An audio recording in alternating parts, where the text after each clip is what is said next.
Hello everyone. तो आज के इस वीडियो में हम लोग प्रूविंग वाले क्वेश्चंस की ओर बढ़ेंगे और देखेंगे कैसे प्रूफ किए जाते हैं और स्टेप बाय स्टेप देखेंगे कि हमें मार्क्स कैसे कितने मिलेंगे और किस किस स्टेप पे कितने मार्क्स मिलेंगे, ये सब भी हम डिस्कस करेंगे। तो पहले हम क्वेश्चंस देख लेते हैं। क्वेश्चन ये जो दिया है क्या है, तो बोला कि ये जो फिगर है उसमें हमें शो करना है, हमें मतलब प्रूफ करना है कि ए बी जो है पैरेलल है ई एफ के। तो पहले हम क्या करेंगे, फिगर को ऑब्जर्व करेंगे तो देखेंगे कि जो एंगल ए बी सी है वो हमारा 60 डिग्री दे रखा है और जो हमारा एंगल बी सी ई है वो 36 डिग्री दे रखा है और एंगल हमारा ई सी डी जो है 30 डिग्री दे रखा है। और अगेन हम यहाँ पे देख रहे हैं कि एंगल जो हमारा एंगल सी ई एफ है वो 150 दिया है। इन सभी एंगल्स के बेसिस पे हमें क्या निकालना है, हमें निकालना नहीं है, हमें प्रूव करना है। क्या करना है, प्रूव करना है कि ए बी जो है ई एफ के पैरेलल होगा। तो सिंपली पहले मैं सॉल्यूशन में पहले मैं यहाँ पे लिखूंगा कि हमें गिवन क्या है। गिवन लिख, मैं बता रहा हूँ कि आपको ये क्यों लिखना है। पहले गिवन लिखना है, एंगल ए बी जो है हमें कितना दिया है, 60 डिग्री दिया हुआ है। फिर उसके बाद एंगल बी सी ई जो है वो 36 डिग्री दिया हुआ है। फिर उसके बाद एंगल ई सी डी जो है हमें 30 डिग्री दिया हुआ है और अगेन हमें जो एंगल सी ई एफ है वो हमें 150 डिग्री दिया हुआ है। ये गिवन है। फिर हमें प्रूफ क्या करना है, हमें क्वेश्चन में ही पता है कि टू प्रूफ लिख के लिखेंगे कि हमें क्वेश्चन में दिया हुआ है कि प्रूफ क्या करना है। तो हमें शो करना है कि ए बी जो है ये लाइन जो है ये ई एफ के पैरेलल है। तो ये हमें प्रूफ करना है। तो हम लिख देंगे कि A B parallel to E F, ये हमें प्रूफ करना है बस। अब आपने इतना लिख लिया तो इसमें अगर आप ये क्वेश्चन, अगर ये मैक्सिमम मैंने जहाँ तक देखा है ये एग्जाम्स में 3 मार्क्स का आता है, 3 से 4 मार्क्स का आते हैं। तो अगर आपने इतना भी लिख दिया तो आपको 1 मार्क्स मिल जाएंगे यहीं से। अब आते हैं प्रूफ पर। प्रूफ पे ही और नंबर्स मिलेंगे। हाँ, एक बात और ध्यान रखिए, प्रूफ लिखते समय रीज़न ज़रूर लिखना, वरना उसमें भी नंबर टीचर डिडक्ट कर लेता है। अगर आपका सॉल्यूशन सही है, अगर आपने रीजंस नहीं लिखे हैं तो 3 मार्क्स का क्वेश्चन है तो आपको 2 ही मार्क्स मिलेंगे। 1 नंबर जो होंगे वो आपके रीजंस के लिए होंगे। तो प्रूफ जो होगा वो कुछ ऐसा होगा कि सबसे पहले मुझे ये दोनों लाइन इसके इक्वल पैरेलल करनी है। फिर उसके बाद मुझे ये लाइन इसके पैरेलल करनी है। पर मुझे पता कैसे चलेगा पैरेलल करनी है, हम देख रहे हैं कि हमें कुछ प्रॉपर्टी पड़ी थी कि एंगल ए बी सी, तो ये हमें पहले प्रूफ करना है। तो ये लाइन का रिलेशन कुछ इस लाइन से और इस लाइन का रिलेशन कुछ इस लाइन से। ये हमें कैसा पता चले, अभी मैं आपको सोल्यूशन में बता रहा हूँ। तो ये जो है, पहले मैं क्या करूँ कि मेरा दिमाग चल रहा है कि पहले मैं इन दोनों को लाइन के देखता हूँ कुछ हो सकता है कि नहीं। तो मैं इन दोनों लाइंस के बीच में देखता हूँ। तो मुझे पता है कि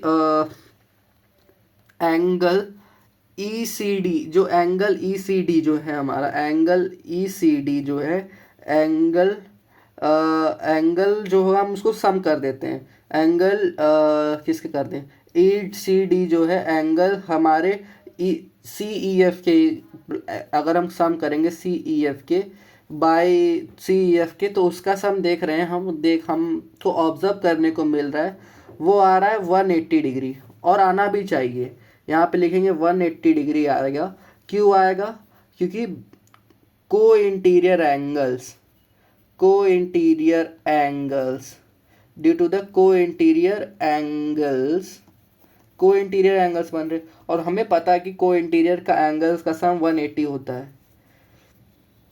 तो एंगल ई सी डी हमें क्या था, गिवन था एंगल ई सी डी जो है 30 था और एंगल सी एफ 150 था, जो कि हमारे 180 के इक्वल होता है। हमने देखा कि इन दोनों एंगल्स का सम करते ही, इन दोनों की लाइंस पे जो एंगल्स बन रहे थे इनका सम करते ही जो कि 180 के इक्वल आ गया। तो हैंस क्या हमें मिला कि लाइन ई एफ जो है वो सी डी के पैरेलल है। इसको इक्वेशन 1 मान लो, ठीक है। अब जब तुमने इक्वेशन 1 मान लिया तो तुम ये देखो, यहाँ पे ये जो लाइन है ये इस लाइन के अगर तुम इसका सम करोगे तो ये एंगल की इक्वल होता है। ये क्या बोलते हैं, इक्वल होता है जब हमारा ऑल्टरनेट इंटीरियर एंगल्स। तो जब ऑल्टरनेट इंटीरियर एंगल्स जो होते हैं हमारे इक्वल्स होते हैं पैरेलल लाइंस में, ये हमें प्रॉपर्टी पड़ी थी। अगर मैं ये एंगल जो एंगल बी सी डी, समझ रहे हो, एंगल बी सी डी का जो मैं अगर इस एंगल का सम करूँ, ये 36 और 30 का, तो हमें 66 मिल रहा है। ठीक है, तो हमें क्या मिल रहा है, 66 मिलेगा। ओ एक सेकेंड, सॉरी, मैंने यहाँ पे थोड़ा सा ये गलती करी है, तो यहाँ पे 60 आएगा, सॉरी। तो 66 आना चाहिए इसका सम, 66।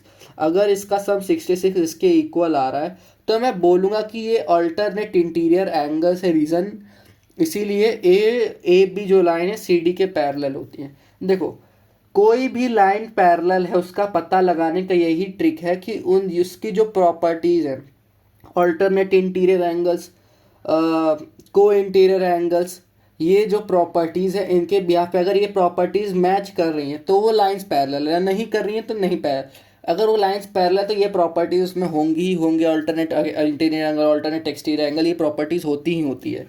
तो नेक्स्ट अब देखते हैं यहाँ पे, तो हमें क्या दिया है, एंगल ई सी डी। तो मुझे पता है कि ये इक्वल इसके इक्वल होना चाहिए, तो मैं मुझे पता है कि इसके इक्वल हुआ, क्यों होगा ये तो मैंने आपको बता दिया कि इस अल्टरनेट इंटीरियर एंगल्स, तो मैं रीज़न लिखना पड़ेगा, तो जिससे हम पता, अगर ये इक्वल आ रहा है तो ये जो है अल्टरनेट इंटीरियर एंगल्स है, जो मतलब कि ये लाइन पैरेलल है, ए बी जो सी डी के पैरेलल है। तो हम लिख देंगे angle A B C is equals to angle B C D.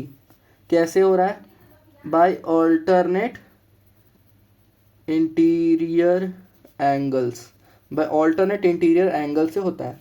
अब हम क्या, हमें कैसे पता चला, अभी हम देख लेते हैं ना कि इक्वल है कि नहीं, ऑल्टरनेट है, अल्टरनेट इंटीरियर एंगल्स है, तो यहाँ पे हम देख लेते हैं। तो ये 66 गिवन था हमें, और एंगल बी सी डी किससे बन रहा है, एंगल बी सी ई और किससे मिलके बन रहा है, एंगल ई सी डी से। तो मैं लिख लेता हूँ 66 जो है बी सी डी, तो 36 + 30 जो कि होता है हमारा 66 इक्वल्स टू क्या होता है, 66 आ गया। 66 आ गया तो मुझे पता चलेगा ये दोनों एंगल एक दूसरे के equal bye alternate interior angles. तो हैंस यहाँ पर भी क्या हो जाएगा, जो ए बी है, देखना ध्यान से, ए बी जो है वो पैरेलल हो जाएगा लाइन सी डी के पैरेलल हो जाएगा, इक्वेशन 2। जब मैंने इसको इक्वेशन फर्स्ट, यहाँ के इक्वेशन फर्स्ट और यहाँ इक्वेशन सेकंड मान लिया, तो मैंने देखा कि ये इसके पैरेलल है। मतलब कि आप एक रूल देखो कि ये इसके ई एफ जो है सी डी के पैरेलल है, ए बी जो है सी डी के पैरेलल है, तो यही होगा ना कि ई एफ जो है सी ए बी के ही पैरेलल होगा। जैसे एक मैं केस इमेजिन करता हूँ, जैसे कि ए की वैल्यू 2 है, बी की वैल्यू 2 है, ठीक है, और मुझे गिवन है कि सी जो है ए के इक्वल है, सी जो है बी के इक्वल है, तो ए बी ए के इक्वल भी सी होगा, बी के इक्वल भी सी होगा। अगर बी के इक्वल सी है तो बी के इक्वल ए भी होगा। तो उसी प्रकार से, तो यहाँ पे मैं लिखूँगा from equation first and second, A B जो है पैरेलल है सी डी के। बस इतना लिखने के बाद एक लाइन और लिखनी है, एक दो वर्ड सॉरी लिखने, हैंस प्रूफ्ड। बस, थैंक्स।